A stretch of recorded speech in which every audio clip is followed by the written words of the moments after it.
누가복음 11장 5절 또 이르시되 너희 중에 누가 벗이 있는데 밤중에 그에게 가서 말하기를 벗이여 떡 3덩이를 내게 구워달라. 내 벗이 여행 중에 내게 왔으나 내가 먹일 것이 없노라 하면 그가 안에서 대답하여 이르되 나를 괴롭게 하지 말라. 문이 이미 닫혔고 아이들이 나와 함께 침실에 누웠으니 일어나 내게 줄 수가 없노라 하겠느냐. 내가 너에게 말하노니 비록 벗됨으로 인하여서는 일어나서 주지 아니할지라도 그 간청함을 인하여 일어나 그 요구대로 주리라. 자, 우리는 오늘 대면 예배가 돼서 판서로 할 거예요. 여기 도면으로 해가지고 보여드렸더니 한눈에 그걸 읽어낼 수도 없고, 그래서 판서로 하는 것이 출석하신 분들을 위주로 해가지고 그 설명이 나을 것 같습니다. 우리 교회 출석 안 오신 분들이야 뭐 우리 교회 들어와가지고 카페를 보든지 참고라도 하시면 되겠고, 당장 지금 여기 계신 분한테 양식을 갖다 드리는 것이 옳다고 생각이 들기 때문에 그래요. 자, 그러면 이제 오늘서부터는 주보를 착실하게 활용을 갖다 해야 됩니다. 주보만큼은 확실하게 우리가 활용을 해야 진도는 어떻게 되어져 있고 지금 어느 과정을 우리가 확인하다 하고 있는지를 알 수 있기 때문에 그렇습니다. 자, 그러면 물론 우리 1부, 2부의 마태복음, 마가복음 지나가지고 이제 3부가 속죄 사역을 통한 그리스도 증거인데, 그 누가복음은 제1장이 하나님의 의에 대한 증거로 해서 1장서부터 9장까지 소개가 되어졌고, 그 다음에 이제 10장서부터 21장까지가 하나님의 나라에 대한 증거라고 우리가 이렇게 구도를 잡아놨어요. 그 이야기는 우리가 하나님의 이 뜻이라고 하는 그 이야기는 하나님께서 이미 만사 만물을 작정하시고 그리고 모든 이성적 존재를 예정을 갖다 하셨다고 하는 이 기초로부터 이제 시작이 되어지는 거예요. 근데 이걸 도표로 그리려면은 뭐 이게 가로 세로 해가지고 읽어내려고 한다면 머리에 쥐가 납니다. 이렇게 판서로 하는 것이 논리적인 순서로 설명이 되어지면 쉬울 거예요. 그림은 한 번에 그걸 전체 그림을 우리가 독해를 갖다 할 수가 있어야 되는데 만만한 게 아니거든요. 그러니까 이렇게 보시면 논리적인 설명을 따라서 이제 우리 쉽게 되지 않을까 이렇게 싶어요. 그래서 이 작정과 예정은 하나님의 뜻이에요. 창세 전에 가지고 계셨던 하나님의 뜻이기 때문에 이 하나님의 뜻을 이루어 가시려고 한다면 하나님이 일단 창조 사역을 하셔야 되겠고, 그 다음에 섭리 사역을 또 하시는 것이 성부 하나님의 우리 사역이라고 그랬어요. 성부 하나님의 사역. 그러면 성부 하나님께서는 우리가 주기도를 할 때마다 하늘에 이제 우리가 그 사도신경을 외울 때마다 이렇게 우리가 천지를 지으신 하나님 아버지를 내가 믿사오며라고 신앙 고백을 하잖아요. 그 이야기는 구약성경 전반에 기록되어져 있는 성부 하나님에 대한 그걸 우리가 알고 있다고 하는 게 전제가 되어지는 거예요. 그렇죠? 성부 하나님, 천지를 지으셨던 그 하나님은 그거를 지금도 섭리 유지하고 계시기 때문에 말은 창조하셨던 하나님이라고 하지만 창조하신 하나님은 섭리까지도 하시는 하나님으로 봤을 때 우리는 성부 하나님이 어떤 일을 갖다 하는지 전제해가지고 신앙 고백을 한다. 그러면 이걸 이제 신앙 고백을 했을 때 우리는 이 구약 성경대로 이것이 언약이 되어져 가지고 성부 하나님께서 메시아를 언약을 하시고 그다음에 그리스도로 성취하시는 이 언약과 성취라고 하는 구도를 따라가지고 하나님께서 이 일을 갖다 하시거든요. 그러니까는 하나님이 구약의 방식을 통해서 언약을 하시고 언약대로 우리 예수님이 지금 이루러 오신 거예요. 이제 우리 예수님이 이 땅에 오셔가지고 이루시는 사건입니다. 그러면 하나님이 창조했을 때 우리는 창세기 1장 28절 여기서 우리 하나님께서는 복과 나라를 우리한테 주셨다고 이렇게 이야기를 했어요. 생육하고 번성하라 땅에 충만하라. 그리고 다스리라. 그리고 정복하고 모든 걸 다스리라고 이렇게 이야기를 했다 그랬잖아요. 자, 이런 창조 사역을 했던 특징은 우리 절대자 하나님은 절대적인 피조물을 만들지 않습니다. 전부 창조 사역에 대한 거는 전부 상대적인 걸 창조하시는 거예요. 그래서 상대적인 걸 창조했는데 인간에게 자유의지를 주었기 때문에 하나님하고 하나님의 의지하고 상충된다든지 하는 그 이야기는 창조 사역에 대한 개념을 모르기 때문에 그래요. 창조주 하나님과 피조물인 인간이 자유의지를 주었다고 해가지고 상충된다는 게 말이 됩니까? 안 되는 거예요. 이걸 같은 선상에서 났을 때 같은 절대자라고 한다면 창조주나 피조물이나 같은 선상에 있으니까 모순이 된다고 하지만 우리 하나님은 만사만물을 창조하셨을 때 상대적인 창조를 했기 때문에 아담이 하나님 앞에 흙으로 지음을 받은 인생이에요.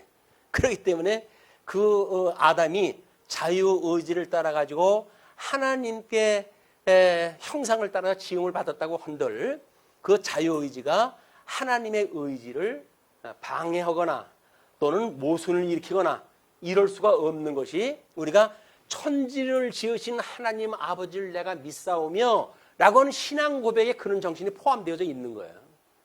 그게 아니면 천지를 지으셨는데 제한을 받아서 인간의 자유의지를 가지고 방해를 받으시는 그 하나님을 내가 믿사오며 이렇게 고백하는 사람들은 아무도 없어요. 이거를 철학적인 논리를 따라 가지고 괴설을 갖다 이제 주장하는 것이 인간에게는 자유의지가 없다라고 이야기를 하는 거예요. 방식이. 근데 그거는 하나님의 이 창조의 능력을 제대로 알지 못한 이야기예요. 하나님의 창조 능력은 어떤 것도 피조로서의 하나님의 그 피조물로서의 하나님을 찬양하고 예배할 수 있는 대상을 될지언정 하나님을 방해할 수 있는 게 아무것도 없어요. 심지어 어둠의 권세인 사단까지도 하나님의 뜻에 따라서 한번 섭리가 되어지는 거지. 사단을 만들었다고 해가지고 하나님이 그 사단 앞에 늘 골치 아프신 분이 아니란 말이에요. 우리 하나님의 이런 능력, 하나님의 이런 신성 이런 걸 깨달았을 때 우리가 이 삶을 살아가면서 우리는 그 하나님을 그 성부 하나님, 천지를 지으시는 하나님 아버지를 내가 믿사오며 라고 했을 때 우리는 위로가 되어지는 거예요. 그런 하나님이 나를 사랑하시기 위해서 독생자를 보내주셨고 이분으로 말미암아 나의 모든 죄를 용서하시고 나를 사랑하신다고 하는 사랑을 확증하셨다라고 하는 것이 우리가 믿어질 때 우리는 그 하나님을 예배하지 않을 수가 없는 거예요. 찬양하지 않을 수가 없는 거예요. 그분만을 의지하지 않을 수가 없는 거예요. 그분이 어떤 분인지를 모르니까 지음을 받던 인생이 주제넘게 이러고 저러고 하는 이야기지.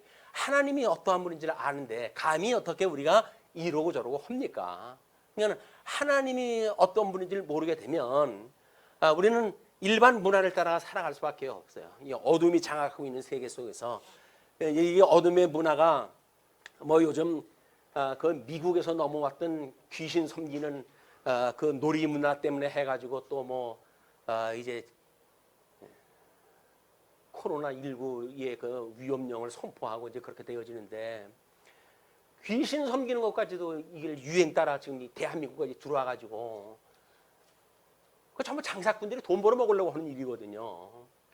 근데 사람들은 몰라요. 그 뭐 미국에서 우리나라 복음을 전해준 미국인데 그 미국에서 전해준 문화인데 그걸 왜 그렇게 흉물이야 그게? 라고 이야기를 하는데 미국이 복음을 전해준 건 고마운 일이나 사단의 모든 영역, 뭐 철학에 대한 모든 영역 이거를 미국으로부터 우리가 수입해 들어온 거예요. 지금도 그 미국을 중심으로 한 데서 신학을 공부하게 되면 자유주의 신학을 자유로울 수가 없어요.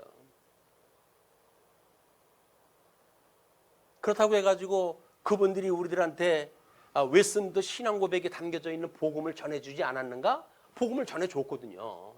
그 복음을 전해줬다고 한다면 그것이 무엇인가를 이제 우리는 재생산하고 확인을 갖다 해나가야 될 단계지 여전히 수입한 문화를 가지고 기독교 문화가 됐든 세상 문화가 됐든 그걸 그냥 따라가지고 할 때에는 철이 지났다. 며칠 전이 우리 종교개혁 503주년이 지난 날짜예요. 503년이나 지났는데도 불구하고 아직도 연한 음식이나 겨우 먹고 그저 예수 믿으면 복 받는다, 예수 믿으면 병 고쳐준다 이런 그런 요소가 없는 건 아니잖아요. 그러나 그런 죽 같은 이런 음식을 먹고 우리 기독교가 500년을 버텨왔어요. 그러니까 이 사단 무리들이 기독교를 만만하게 보는 거예요. 이제는 우리가 단단한 음식을 먹어서 하나님의 말씀이 무엇인가를 스스로 주체적으로 이걸 깨달아가지를 않으면 이 사단 마귀를 갖다 대적을 할 수 있는 능력이 없어요. 힘이 없어요. 그렇기 때문에 우리는 성경 66권을 통전적으로 해가지고 구조적으로 이걸 우리가 공부하고 하는 일은 그만큼 중요하기 때문에 그렇습니다. 간헐적으로 성경 구절 몇 구절 가지고 이건 해결할 문제가 아니에요, 이제는. 그래서 전체적인 구조를 가지고 진리 체계를 가지고 비진리와 우리가 대적을 해야지. 진리 체계도 모르면서 우리가 어떻게 싸워갑니까, 이걸. 이 진리 체계를 공부하기 위해서 이렇게 판서도 하고 하는 거니까 맨날 뭐 그렇게 공부를 갖다 하는 게 뭐 빡세게 합니까? 이렇게 하는데 우리는 빡세게 하는 것도 아니에요.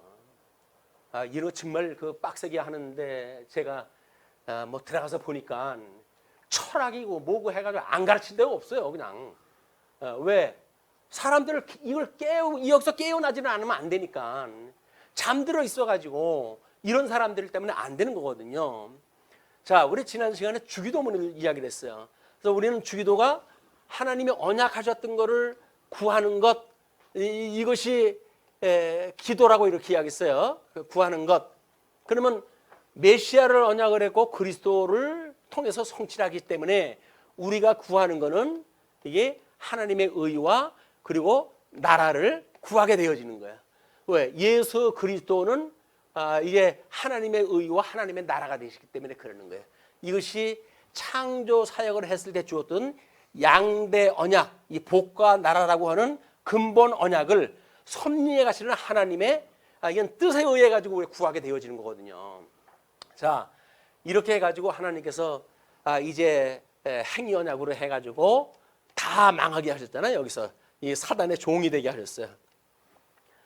우리에게 주셨던 자유의지도 사단의 종이 되어지는 바람에 이 자유의지를 상실하게 되어진 거예요.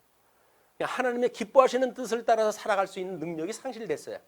이거를 우리가 에덴 동산에서의 이 복의 상실이라고 이야기하는 거예요. 복의 상실. 그뿐만 아니라 이 나라의 상실도 마찬가지죠. 에덴이라고 하는 나라에서 쫓겨나가지고 이런 사단이 주장하고 있는 나라의 종이 되어져 버렸으니까 복도 나라도 다 상실되어져 있는 상태로 살아가던 우리들인데 하나님께서는 이거를 모형적인 아브라함, 이 아브라함이라고 하는 이제 열조의 조상을 통해 가지고 하나님이 선민 국가를 세우시고 모형적으로 지금 하나님의 나라가 어떠한지 우리 예수님이 오셔가지고 이루실 이 나라가 어떠한지를 모형적으로 우리들한테 보여줬다. 이것이 구약성경 창세기 12장서부터 말라기서까지의 전체 내용이라고 그렇게 이야기를 했어요. 모형적으로 되어진 건 전부 그림자이기 때문에 이게 육적 계시 방법으로 되어져 있어요. 그냥 신령한 거를 볼 수 있는 눈은 우리 예수님이 오셔가지고 우리의 눈을 뜨게 하지 않으면 우리는 육적인 것, 그림자적인 것, 모형적인 것 이거에 있어가지고 신령한 걸 볼 수가 없어요. 그래서 우리 10장에서도 이야기를 했지만 신령한 너희들이 이 보고 있는 것, 귀신이 쫓겨나고 이런 것들을 보고 있는 그 눈을 가진 자는 복이 있다 그랬어요. 그죠? 그런 신령한 세계를 볼 수 있는 눈을 가진 자는 복이 있는 자다 이렇게 이야기를 했거든요. 그러니까 하나님의 이 복을 우리가 회복한다는 이야기는 둘째 아담이신 예수님이 오셔가지고 여기서 망했던 우리들로 하여금 구속의 역사 또는 우리 대속의 역사 이걸 통해 가지고 회복해 주시지 않으면 우리는 구약 시대 때 사람이나 마찬가지로 아무것도 할 수가 없어요.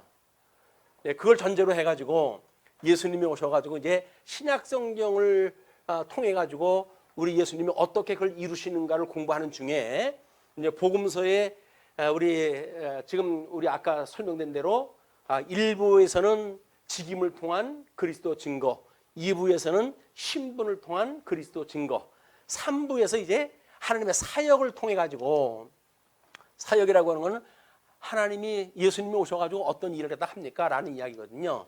이 사역을 통해 가지고 예수가 그리스도이십니다 라고 하는 걸 증거하는데, 그걸 위해 가지고 첫 번째 1장서부터 9장까지가 하나님의 의에 대한 걸 증거를 통해 가지고 예수가 그리스도라고 하는 걸 증거했다고 그랬어요. 두 번째 10장서부터 21장까지가 하나님의 나라에 대한 걸 가지고 증거하심으로 해가지고 예수가 그리스도라고 증거하는 내용이라고 그랬어요. 지금 우리가 공부하고 있는 것이 11장이니까 여기에 포함되어져 있는 거예요. 11장이 두 번째 하나님 나라를 증거하는 데에 포함되어져 있었다. 지난 시간에 이 구하는 거를 예수님이 기도를 하다 하셨어요. 그리고 그 기도를 마치니까 기도하는 동안은 제자들 뭐 했을까요? 제가 합리적인 의심을 갖다 해보건데 그들은 예수님을 빤히 쳐다보면서 저분은 무슨 기도를 하실까? 이런 의심을 가지고 있었던 것 같아요. 이 기도를 예수님이 이제 기도를 갖다 할 때요. 우리 11장 1절 보세요. 예수께서 한 곳에서 기도하시고 마치심에, 예수님께서 기도하시고 마쳤어요. 그런데 제자 중 하나가 여짜오되 주여 요한이 자기 제자들에게 기도를 가르친 것 같이 우리에게도 가르쳐 주옵소서. 예수님은 과연 어떤 기도를 갖다 할까? 상념이 수없는 상념들이 넘나들었을 것 같아요. 거기 특별히 우리 사도 세례 요한의 제자였던 자도 예수님의 제자가 된 자가 있는데, 우리 세례 요한 선생님은 이러이러한 기도를 가르쳐 줬는데 저분은 지금 어떤 기도를 할까? 함께 기도하는 것 같지 않죠? 왜? 예수님이 기도를 마칠 때 마침에 이제 질문이 들어온 걸로 보아가지고는 이 기도를 도대체 무슨 기도를 한 거야? 라고 하는 요 질문을 가지고 예수님 기도하는 시간 동안에 빤히 쳐다보고 있었던 것 같아요.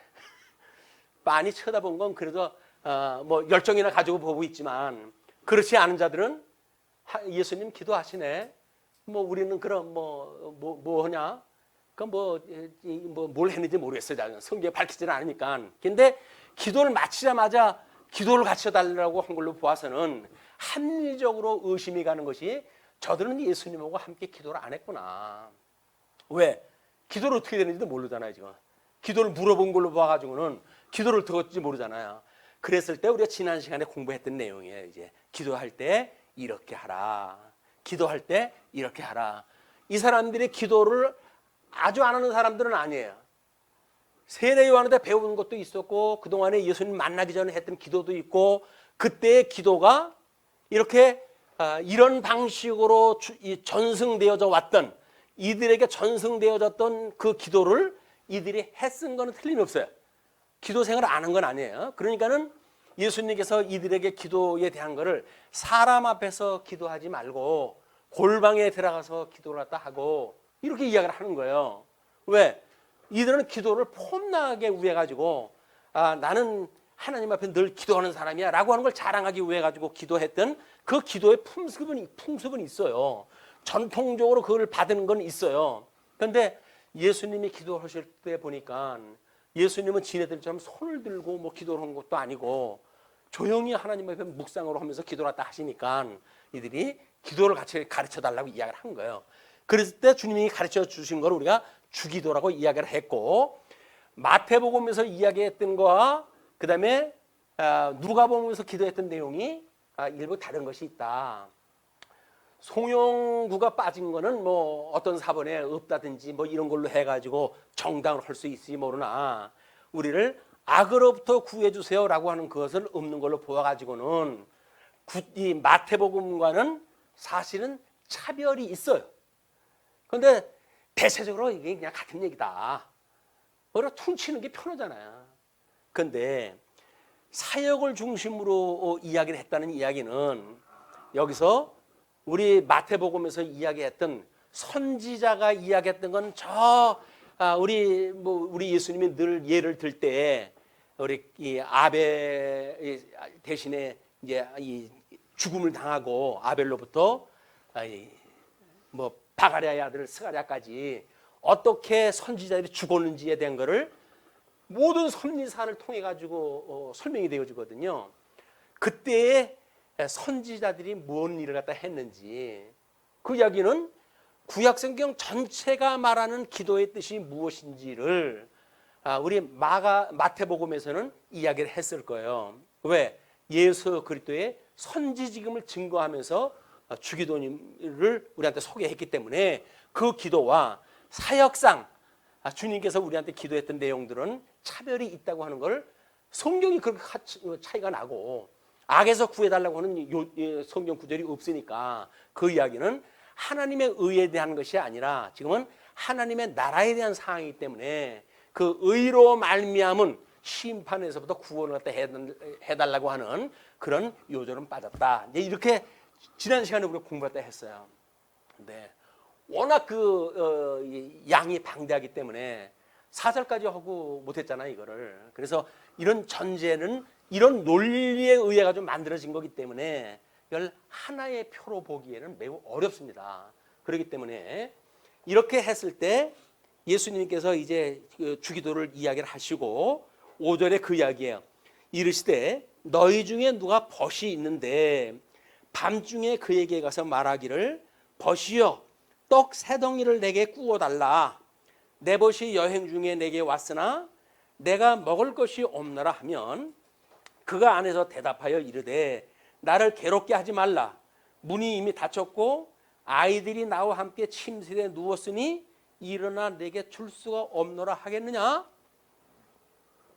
통상적으로 이들이 전통적으로 알고 있던 예절에 의하면 뭐 이때 당시에는 보통 밤에 여행을 했기 때문에 늦은 시간에 여행객이 방문을 할 수가 있겠죠.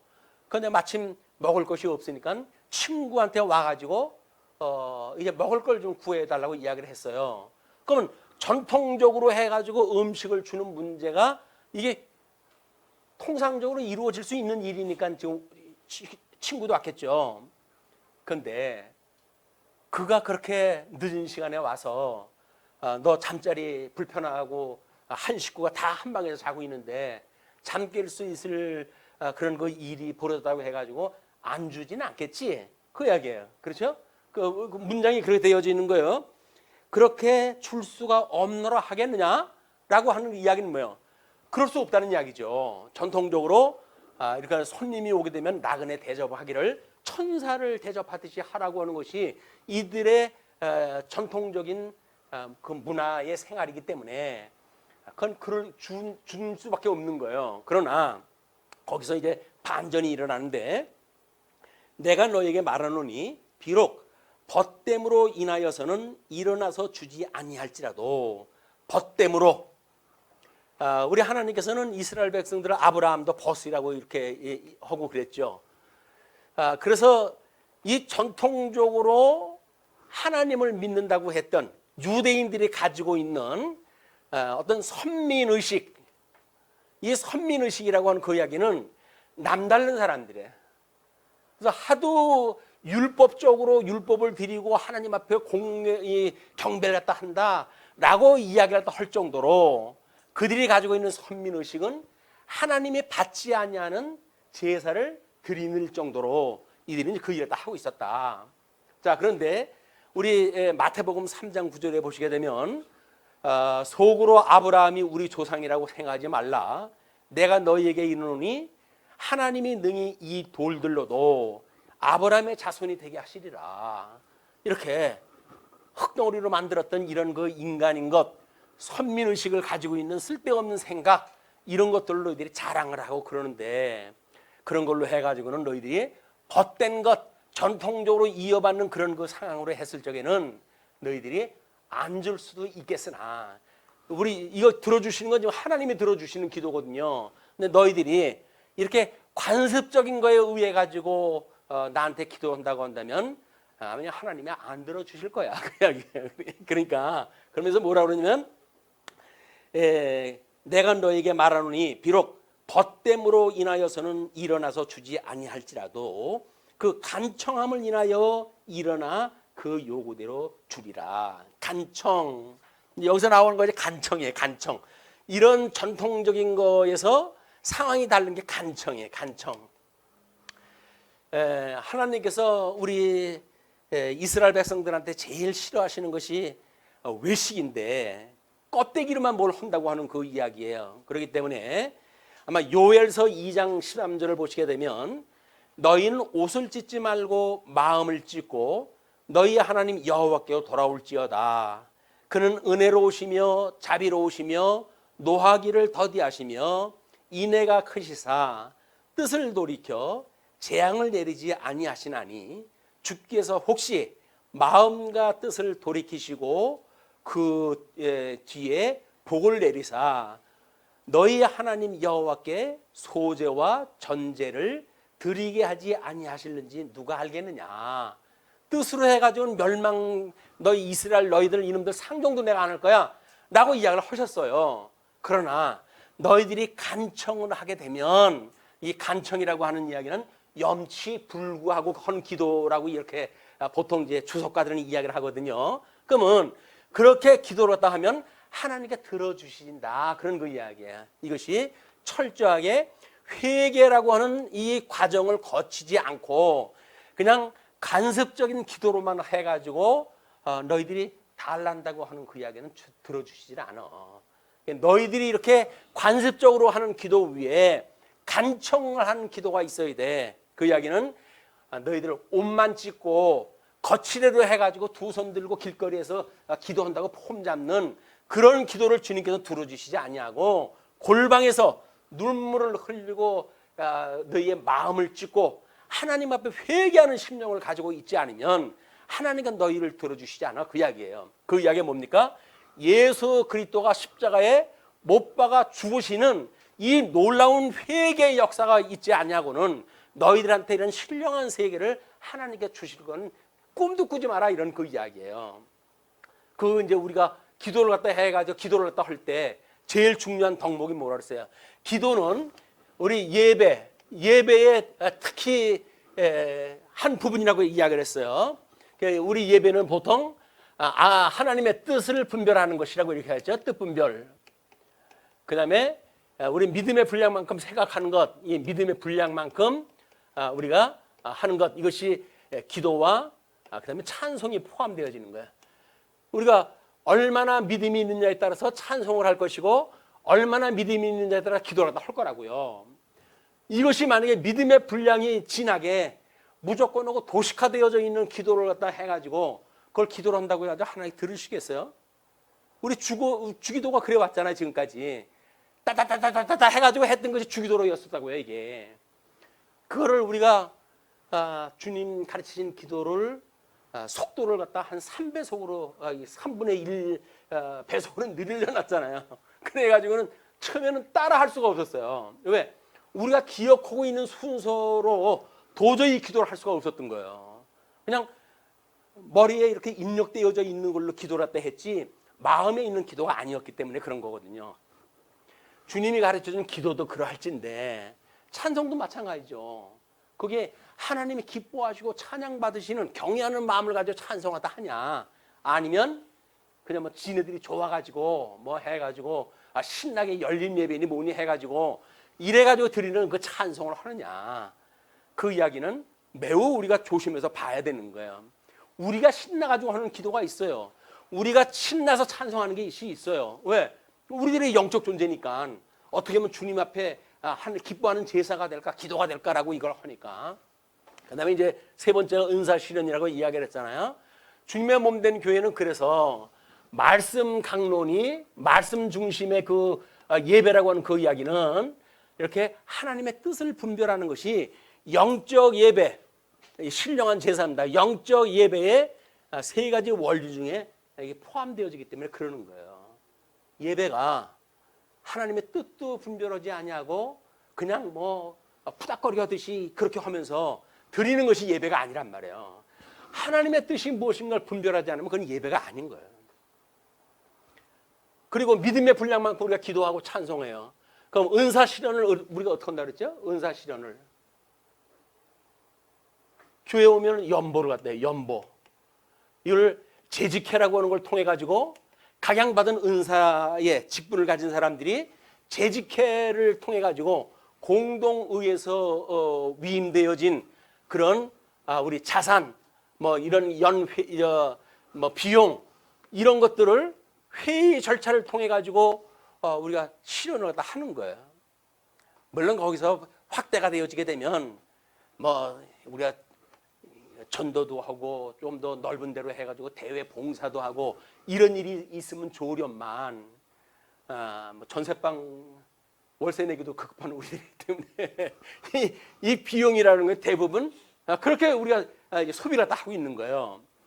그래서 이것이 교회로 오게 되면 이렇게 기능이 약해지니까 각자 가지고 있는 은사를 대외적으로 해가지고 우리가 얼마나 실현할 것인가라고 하는 것이 필요한 영적 예배의 확장입니다.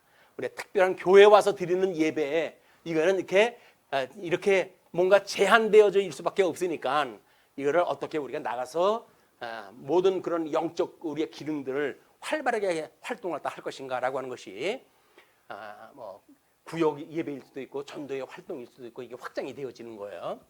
자 그러면 그렇게 했을 때 간청함을 인하여 일어나 그 요구대로 주리라. 내가 또 너에게 이르노니 구하라. 그러면 너에게 주실 것이요. 찾으라. 그러면 찾아낼 것이요. 문을 두드리라. 그러면 너희에게 열릴 것이니. 그 이야기는 뭐예요? 이걸 3번씩이나 반복했다는 그 이야기는 뭡니까? 이 간청이 회개한 이후에 우리들이 요청하는 그것이 찾고 그 다음에 또 뭐예요? 이르노니 구하고 찾고 그 다음에 두드리고.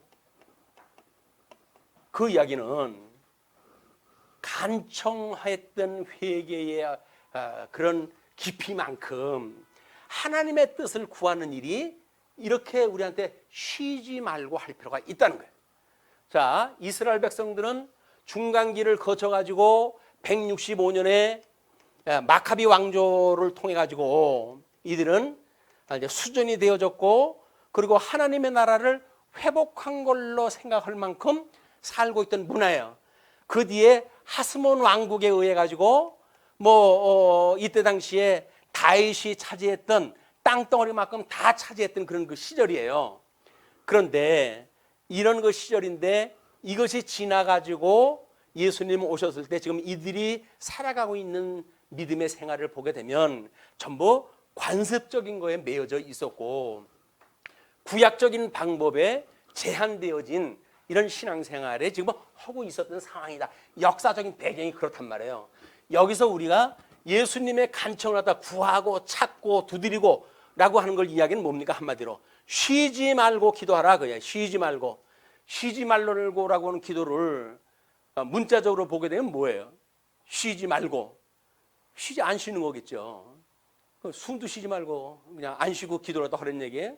이거는 하나님이 우리들한테 약속했던 그 약속이 지금 아직 때가 이르지 아니하여서 이루어지지 아니할지라도 그 이야기예요.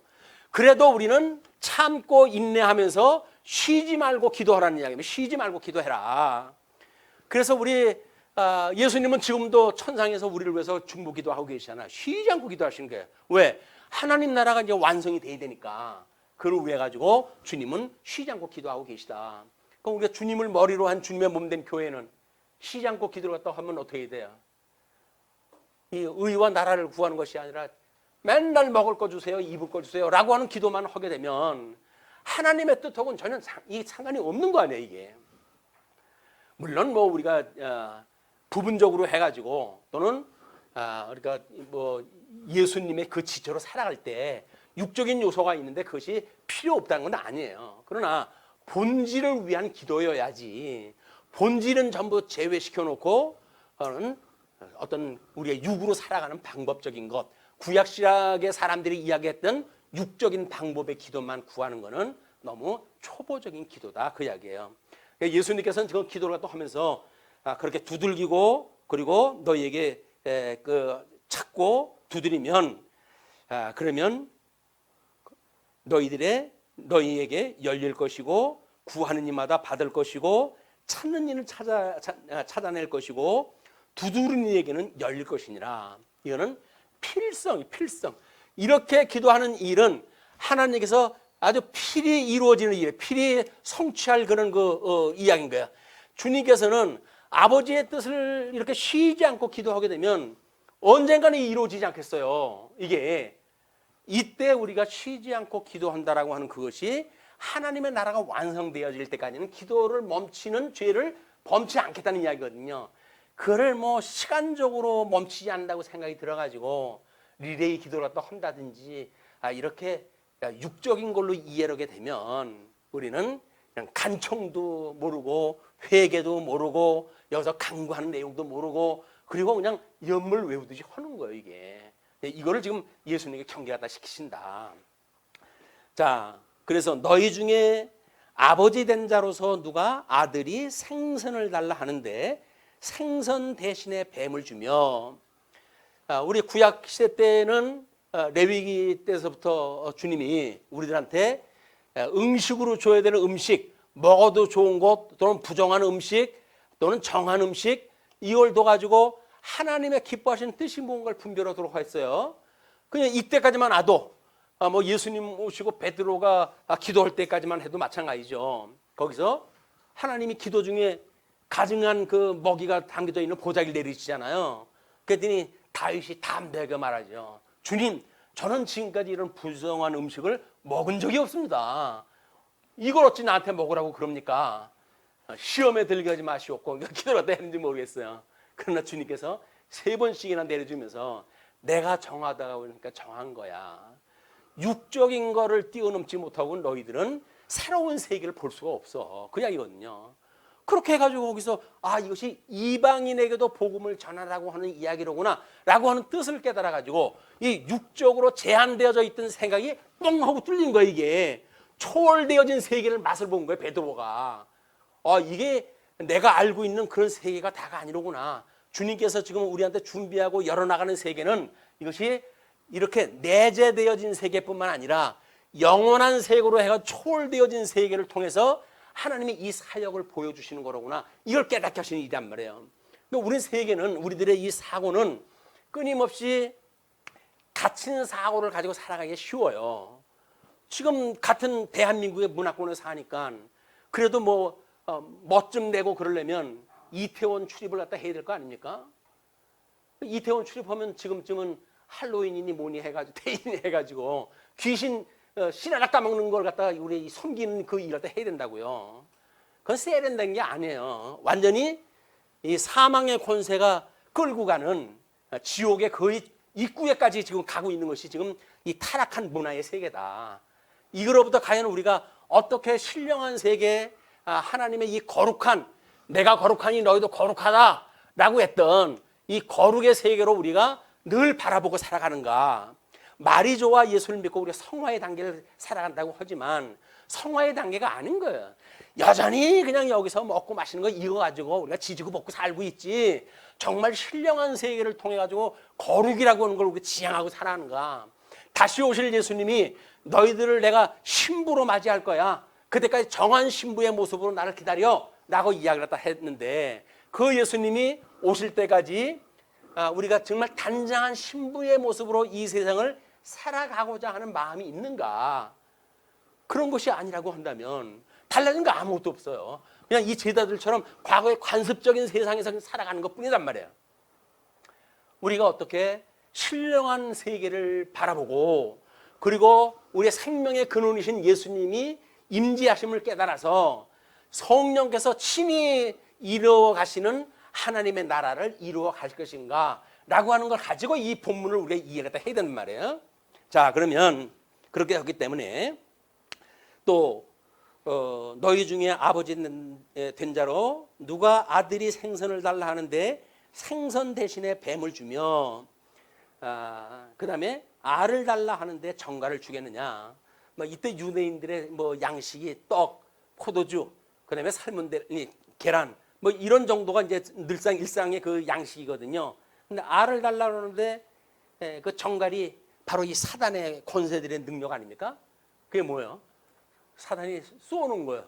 사람들을 뭐 부정한 음식을 통해 가지고 망하게 하는 방법도 있고 이렇게 정갈같이 그래가지고 택한 백성들을 공격하는 어둠의 권세를 갖다 주어지는 이런 것들이 이게 잘못되어져 있는 걸 이해한 사람들의 기도란 말이에요. 지금 뭘 구하고 있는지도 몰라요. 정한 걸 구하는 건지 부정한 걸 구하는 건지 때로는 정갈을 갖다 구하는 건지 아니면 알을 구하는 건지 모르는 거예요. 근데 정갈이 몸을 또아리를 갖다 틀었을 때 아마 이런 계란과 유사한 그런 모습을 가지고 지금 이렇게 이야기를 하는 거예요. 누가 알을 달라 하는데 정갈을 주겠느냐. 하나님이 우리를 사랑하시기 때문에 우리들은 뭘 구하는지 알 바도 모르고 구하는 수도 있어요. 그러나 우리 주님께서 우리 성령께서는 친히 우리 하나님의 뜻을 알고 우리를 위해서 기도하고 계시기 때문에 우리 예수님의 기도를 들으시고 하나님께서 우리들에게 이 역사를 이루어 가시지 맨날 같이 먹을 거 주세요, 입을 거 주세요, 배운 거 주세요 라고 하는 기도만 하는 이런 사람들을 크리스찬이라고 해서 주님께서 이걸 인도해 가시겠습니까? 정말 우리는 뭘 빌 바를 몰라요 제대로. 다만 우리 주님께서 우리 교회의 머리가 되시고 우리의 이런 그 성품을 예수님의 형상을 닮아가도록 성령의 역사를 하심으로 해서 우리의 그 뜻을 이루어 가신다고 하는 걸 깨닫게 하시는 믿음을 주셔서 믿음으로 살게 하시는 이런 것이 신앙생활이란 말이에요. 성도들의 신앙생활이다. 자, 그리고 14절로 넘어가게 되면 우리 두 번째 문단의 주보에서 14절로 26절까지인데 벙어리 귀신 축출의 때라는 배척이거든요. 자, 예수께서 한 말 못하게 하는 귀신을 쫓아내시니 귀신이 나가매 말 못하는 사람이 말하는지라 무리들이 놀랍게 여겼으나 이미 귀신 내쫓았던 사역은 몇 번 하셨어요. 이때 하셨는데 그 중에 더러는 말하기를 그가 귀신의 왕 바알세불을 힘입어 귀신을 쫓아낸다 하고. 자, 예수님이 오셔가지고 지금 이 귀신을 내쫓아 가지고 지금 이 귀신에 매여 가지고 말을 못하는 요즘은 이 단어도 조심해야 돼. 벙어리니 기목어리니 이런 얘기를 쓰면은 바로 고발 사건입니다 이게. 그래서 청각 장애인 또는 뭐 이 말이 뭐라 그래 이거 우리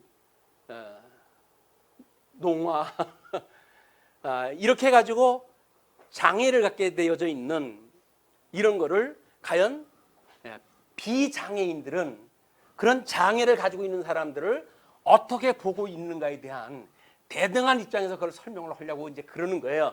인간들 입장에서 인간의 인격을 높인다고 한다면. 그런데 성경에서는 그냥 그렇게 나와져 있어요. 그거에 뭐라고 그래요? 말 못하게 하는 귀신을 쫓아내시니 귀신이 나가매 말 못하는 사람이 말하는지라 무리들이 놀랍게 여겼으나 그 중에 더러는 말하기를 그가 귀신의 왕 바알세불을 힘입어 귀신을 쫓아낸다 하고 또 더러는 예수를 시험하여 하늘로부터 오는 표적을 구하니 예수께서 그들의 생각을 아시고 이르시되 스스로 분쟁하는 나라마다 황폐하여 지며 스스로 분쟁하는 집은 무너지느니라. 자, 우리는 이 귀신에 대한 사역을 가장 오해하는 것이 욥기의 설명이라고 이렇게 이야기했어요. 욥기. 신정론, 이 욥기를 신정론에 대한 그런 갑론을박의 책으로 이해를 다 하는데, 왜냐하면 과연 하나님이 아무런 죄도 없는 욥을 그렇게 생고생을 시키는 것이 옳은 일인가? 그게 하나님이 하시는 일이야? 라고 하는 의심을 가지고 있는 것이 신정론의 의심을 갖게 하는 거예요. 그럼에도 불구하고 성경은 하나님은 옳다고 주장하는 것이거든요.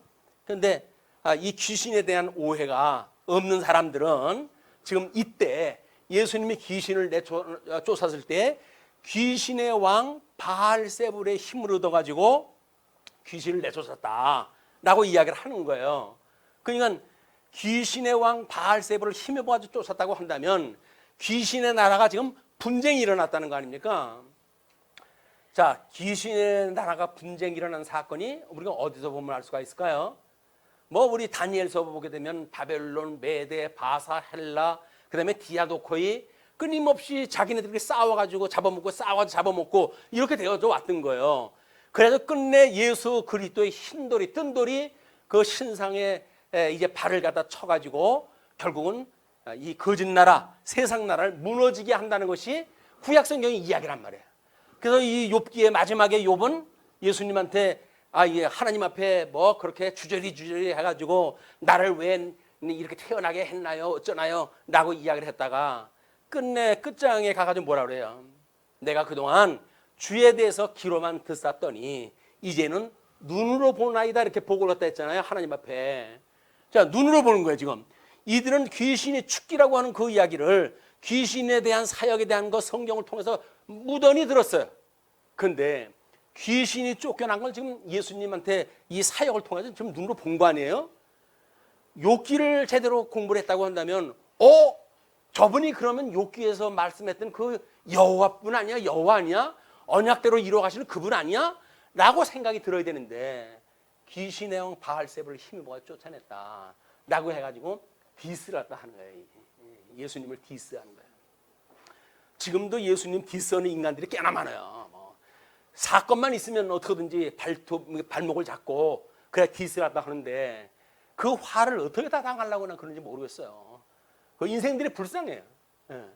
세상 끝날 백보자 이 심판 때 영원한 생명과 영원한 사망으로 해가지고 이제 심판이 있을 터인데 그 심판을 알지 못하니까 여기까지 모르는 사람이 이 뒤에 걸 알 수가 있겠어요. 그러니까는 그들은 지금 세상이 어떻게 돌아가고 어떻게 만들어졌고 어떻게 섭리될지를 모른다. 다행히 우리들에겐 이렇게 하나님께서 천지를 지으시는 하나님을 내가 믿사오며 또 독생자 예수 그리스도를 믿사오며 그리고 이 주님이 보내주신 성령을 우리가 믿사오며 라고 하는 삼위일체 하나님을 믿는 신앙을 가지고 신앙 고백을 하며 살아간단 말이에요. 이것이 지금 그 이야기하는 거예요. 거기서 그 13절에서 너희 구하는 자에게 성령을 주시지 않겠느냐라고 이야기했다 했잖아요. 이게 성령을 주시게 되면 성령을 받은 자들이 살아가는 일이에요. 말 못하게 하는 자들은 이렇게 귀신을 쫓아내니까 바알세불을 힘입어서 내쫓았다라고 이야기를 하는데 성령이 와서 예수님이 하셨던 사역에 대한 것을 바로 깨닫게 하는 역사가 일어나면 그 이야기예요. 머리에 수건이 아직도 가려져 있어가지고 모세의 하나님을 봤던 그런 영광 때문에 그 모세를 두려움으로 해가지고 모세가 수건을 머리에다 쓰고 다녔잖아요. 그런데 아직도 예수님이 왔는데도 불구하고 그 수건을 그냥 쓴 채 유대인들은 율법을 이해하고 구약성경을 이해하기 때문에 신령한 세계를 볼 수가 없는 거예요. 우정, 수건으로 눈을 동기고 안 보려고 그러는 거예요. 그러나 주님께서 오셔가지고 성령이 약속대로 오시게 되면 우리들의 눈을 벗겨주셔가지고 신령한 세계를 보게 한다.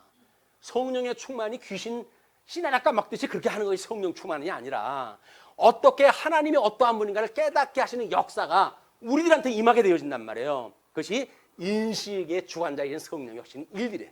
어떻게 주님이 우리들을 위해서 일해 가시는가. 예수님이 나를 믿지 않아도 구원받을 수 있으나 내가 보낸 자 성령을 믿지 않으면 너희들은 구원 못 받아. 그 이야기는 뭐예요? 성령이 오셔야 예수님에 대한 걸 믿을 수 있게끔 깨닫게 하시거든요. 이게 예수님을 안 믿는 거, 성령을 믿으면서 예수님을 안 믿는다는 건 거짓말이죠. 예수님을 믿는다는 이야기는 결국 성령을 통해서 우리 깨닫게 되어지기 때문에 그렇습니다. 그렇기 때문에 이제 그 또 더러는 예수를 시험하여 하늘로부터 오는 표적을 구하니 이 하늘로부터 오는 표적은 이제 우리 29절서부터 소개했던 거기에 다시 나오니까 곧 지나가고요. 예수께서 그들의 생각을 아시고 이르시되 스스로 분쟁하는 나라마다 황폐하여지며 스스로 분쟁하는 집은 무너지느니라. 너희 말이 내가 바알세불을 힘입어 귀신을 쫓아낸다 하니 만일 사탄이 스스로 분쟁하면 그의 나라가 어찌 서겠느냐. 내가 바알세불을 힘입어 귀신을 쫓아내면 너희 아들들을 누구를 힘입어 쫓아내느냐. 이때 선지자들도 이 죽기를 갖다 하고 그랬었거든요. 이때 여기서 귀신 내쫓고 하는 역사들이 일어나고 그랬잖아요. 그걸 너희를 어떻게 할 것이냐. 그러므로 그들이 너희 재판관이 되리라. 심판날 이 구약 선지자들이 이야기했던 걸 믿지 않았을 때 구약 선지자가 예언했던 예수님을 믿지 않을 것이고 예수님을 믿지 않는 자들이 끝내 심판에서 멸절당한다 그 이야기예요. 자, 그러나 내가 만일 하나님의 손을 힘입어 귀신을 쫓아낸다면 하나님의 나라가 이미 너희에게 임하였느니라. 예수님으로 인해 가지고 이 대적을 밀려났기 때문에 우리의 눈에 비늘을 거두시고 하늘에 계신 우리 그 주님을 우리로 하여금 바라볼 수 있게 하셨다고 한다면 이미 그 구했던 우리들의 예수 그리스도 사역을 통해서 얻었던 하나님의 나라의 백성이 우리가 된 것이다 그 이야기예요. 우리는 이제 하나님의 나라 백성이 틀림없죠. 우리 누가복음 이걸로 보니까 저 하나님이 창세기에서부터 이야기했던 그런 것이 오늘날 우리에게 임하셨도다.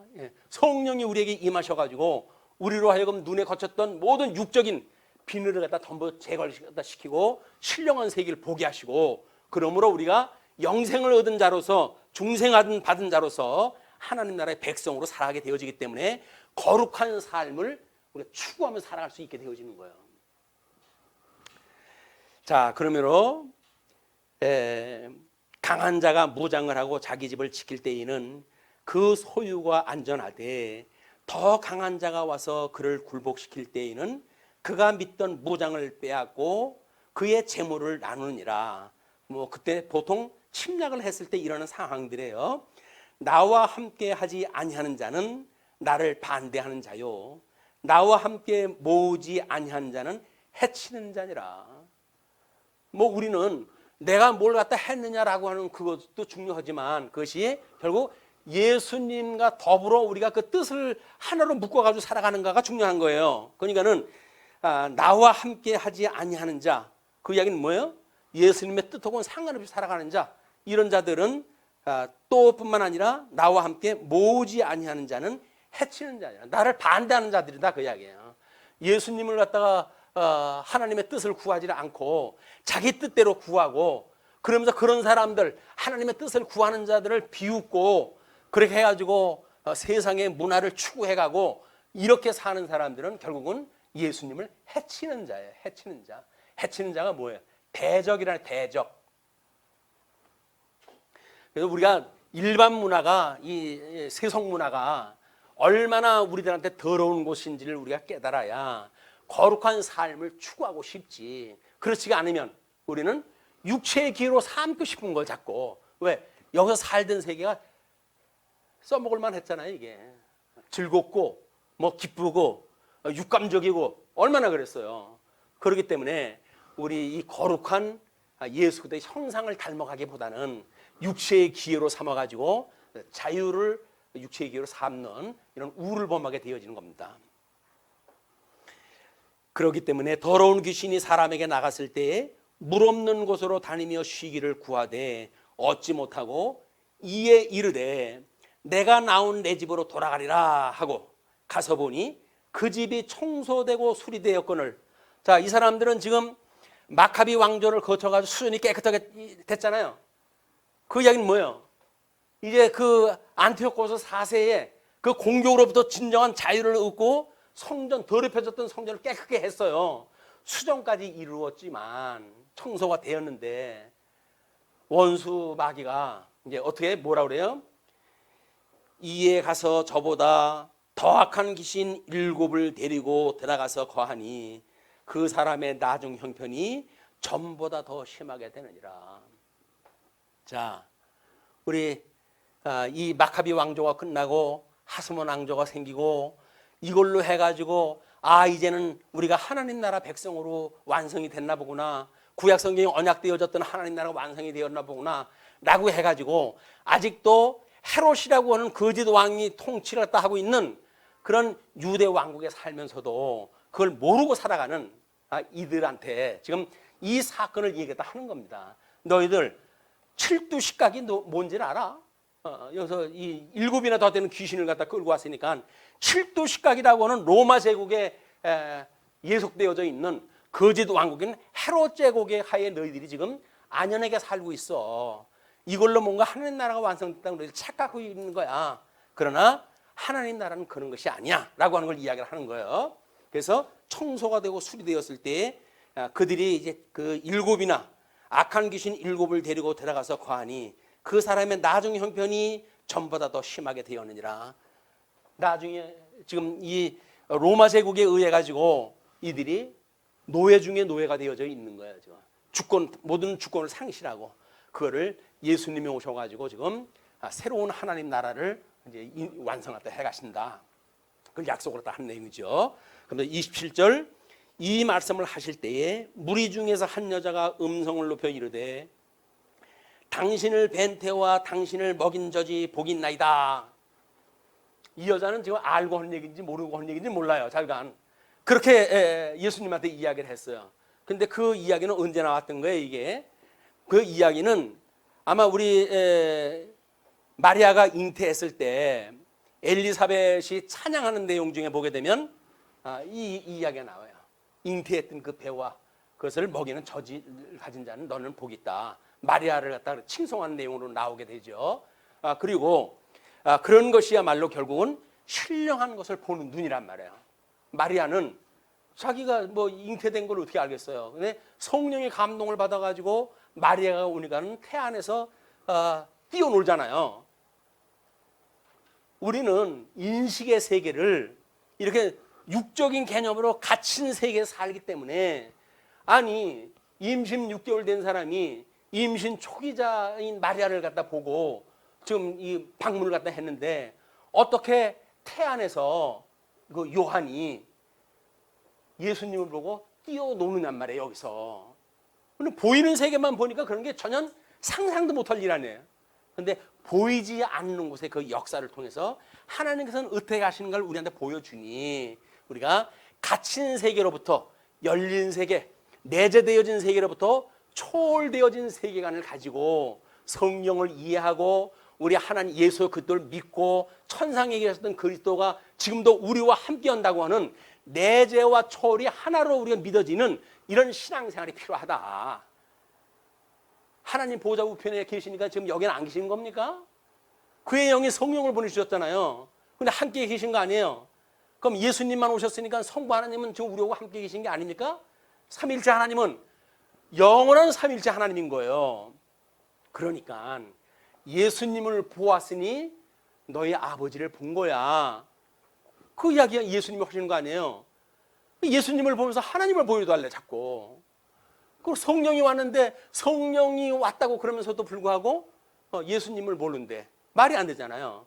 성부 하나님과 성령 하나님의 영으로 오셨던 성령 하나님인데 그 성령 하나님을 알아보지 못한다는 이야기는 거짓말인 거예요. 그거를 방언이니 뭐니 해가지고 이상한 짓을 다 하는 것이 성령 세례라고 그러는데 그것이 아니라 성령 세례를 받게 되어지게 되면 하나님의 뜻을 분별하게 되어지는 우리가 이런 하나님의 말씀을 이해하게 되어지는 그래서 비늘이 벗겨지고 신령한 세계를 볼 수 있는 신령한 사람으로 바뀌어지는 것이다. 그리고 이제 예수께서 이르실 때 오히려 하나님의 말씀을 듣고 지키는 자가 복이 있느니라.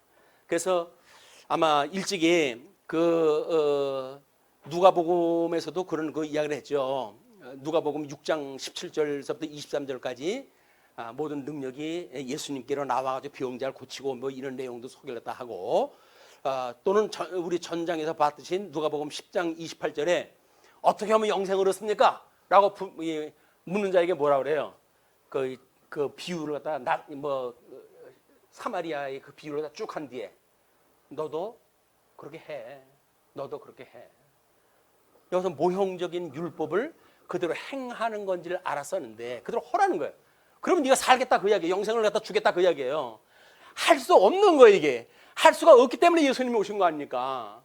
그랬을 때 우리는 예수님이 그걸 이루신 거로군요 라고 해가지고 사도행전에서 이루어졌던 예수 그리스도의 놀라운 성령 세례의 역사, 예수님이 오셔가지고 하나님 나라의 기초가 되어진 역사, 사도행전이 하나님 나라의 기초라고 그러지 않았어요. 성령이 오셔야 나라가 만들어지죠. 이스라엘 백성들이 요단강을 건너가야 그 요단강을 건너가야 약속한 땅에 도달하는 거 아닙니까? 그 요단강을 건너갈 때가 어느 때라고요? 보리가 익을 때, 곡식이 익을 때, 그때가 맥추절이면 맥추절. 그걸 지나가야 돼요. 그러니까 예수님이 오순절 오셔가지고 하나님 나라가 이제 시작이 되어진 거예요. 그러나 이 하나님의 나라는 성령의 오심과 더불어서 만들어지는 것이 하나님의 나라다. 이거를 지금 이야기를 하는 겁니다. 뭔 얘기를 한 거예요, 지금까지? 구약성경 설명을 한 거예요. 다 이게 구약성경 설명을 한 거예요. 그걸 우리는 여기서 우리 방식으로 또 새로운 육적 개념으로 이걸 설명을 하려니까 설명이 이상하게 돌아가는데 그렇지가 않다. 여기서 예수님이 예를 든 거는 전부 구약성경이 예를 든 거예요. 너희들이 기도는 이렇게 하는 거야. 하나님이 이렇게 언약을 했지? 이걸 이렇게 구하는 거야. 성령이 오시게 되면 너희들 하나님 나라를 이루고 살아가게 돼. 이제 이걸 약속을 하신 거다. 놀랍죠? 우리 11장의 이야기가 이 얘기 저 얘기 묶어놓은 건지를 알았더니 그것이 아니라 아주 논리적인 한편의 논문같이 설명을 하신 것을 우리가 알 수가 있었어요. 자, 하나님의 말씀은 진리의 체계이기 때문에 성령께서 깨닫게 해주셔야 알 수 있는 거니까 끊임없이 구할 일입니다. 성령을 구하고 하나님의 뜻을 분별하기를 구하고 그러시면 일주일 동안도 우리 하나님의 은혜 중에 저희 주실 거라고 믿습니다. 기도하시죠. 죽었던 우리를 살리셨던 하나님 아버지 은혜를 감사하고 감사합니다. 우리가 마치 눈 감고 살아가는 인생들처럼 신령한 세계에 대한 건 아무것도 알지 못하던 저희들인데 우리 주님 우리의 모든 죄를 대신 지시고 우리의 대속해 주심으로 비로소 우리가 예수 그리스도를 바라보게 되어졌고 예수님을 믿게 되어졌고 그리고 비로소 보지 못했던 영적 세계를 보게 되었습니다. 아버지 하나님, 우리가 보게 되어지는 신령한 세계, 영적 세계를 끊임없이 저희들을 사모하며 살아갈 수 있게 하시기를 빕니다. 하나님의 나라가 이 땅에서 이루어진다는 이야기는 결국 신령한 세계가 이루어진다는 이야기지, 여기서 자유주의자들이 이야기했던 나라의 정치가 바뀌고 그것이 하나님 나라가 되어지는 것이 아니라 하나님의 신령한 나라가 이루어지는 걸 믿게 하시는 은혜를 감사합니다. 세상은 점점 더욱 어두워져서 진리를 알아볼 수 없도록 자꾸 왜곡시키는 이런 새로운 신학들이 출현하고 그러는데 하나님께서 우리들로 하여금 오직 말씀에만 정진하게 하시고 그 말씀을 통해서만 하나님을 깨달아갈 수 있는 은혜를 허락하여 주시옵소서. 아마 이를 위해서 말씀운동 서원교회를 세워주신 줄로 아오니 말씀운동 서원교회 모든 구성원들 위해 크신 은총으로 함께하시길 빕니다. 선한 일을 하는데 결코 방해받지 않고 시험에 들리지 않도록 주님께서 늘 붙드시고 인도하여 주시옵소서. 오직 하나님의 뜻을 따라 이제 선한 일꾼이 되어지는 것을 우리가 보람으로 여기고 기쁨으로 여기는 사랑의 봉사를 갖다 해갈 수 있는 이런 신령한 제자들로 삼아 주시옵기를 비옵고 흩어져 있는 한 주 동안도 은혜의 장중 아래 주시옵기를 비오며 우리를 구원하신 우리 주 예수 그리스도 이름으로 기도하옵나이다. 아멘.